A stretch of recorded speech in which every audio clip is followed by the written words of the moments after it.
السلام عليكم ورحمة الله وبركاته يا قري ልጆች እንዴት ናችሁ? ሰላም ናችሁ? አልহামዱሊላህ ረብል ዓለሚን የሰላም ነኝ። ዛሬ ጨርስላችኋለሁኝ የአበሻ ቀሚስ ልገዛ ሄጄ ያጋጠመኝን አቋርጬው ማለት እንትን ወሬውን ሳልጨርሰው ነበርና ዛሬ ልጨርስላችሁ ማለት ነው። ከዛ በኋላ ቤቷ ሄድኩኝ። ያው ሱቋን ቤቷም አንድ ስለሆነ ላይ ወጥቼ መጸዳጃ ቤት ገብቼ ለመናገር ያው ስለ ሰው ምናምን ማውራት ፈልጌ ሳይሆን ግን በጣም ስለገረመኝ ነው። ሽንት ቤቱና ኩሽናው አንድ ነው። እቃ የምታጥቡበት እናንተ ብረት ድስቶች ምናምን አሉ። ግን ምግብ ቤት እንደሚሰሩ ምናምን ለራሱ አላውቅም። የገረመኝ እሱ ሳይሆን በቃ በጥስጥስ የምትለው ልጅቷ ማለት ነው ቪላ ቤት የሚኖር ነው የምትመስለውና በጣም ስለገረመኝ እኮ ነው። እና ማለት እኛ ኮንትራት ቤት ያለን ልጆች ውጭ የሚሰሩ ልጆች ይደላቸው ስለሚመስለን ብዙ ጊዜ ለዛ ነው መናገር የፈለኩት።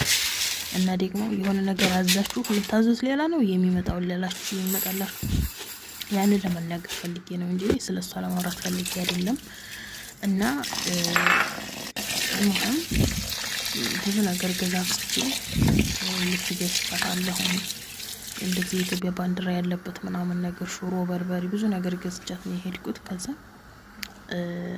እንትን አዘሽዋል እንደ ልብሱን አልኳት ማለት በትዕዛዝ እንዲታመጣልኝ ነው እንትን ያልኩት።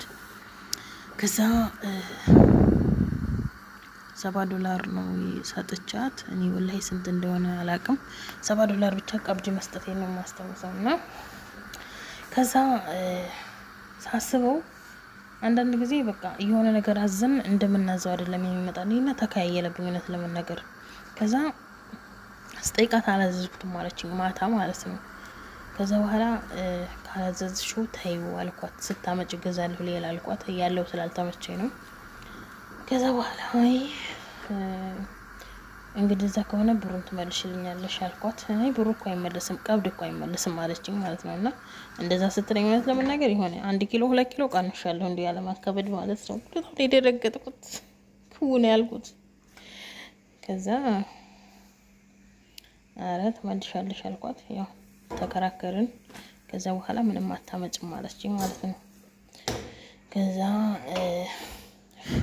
እዛ አካባቢ ሄድኩኝ ማለት ነው። ከዛ ስዞር ቦታውን ላገኘው አልቻልኩም ነበር። በስተመጨረሻ ልንወጣ ስንል አገኘሁት ቦታውን። ከዛ በኋላ ያው ብሩን ተቀበልኩ $7 እና ስታገኘኝ የደነገጠችው ድንጋጤ እስካሁን ትዝ ይለኛልና ከዛ በኋላ ያው ብሬን ተቀብዬ ሄድኩኝ እላቸዋለሁ። ከዛ በኋላ ኦርደር የሚባል ነገር አላዝም እንደ ኦንላይን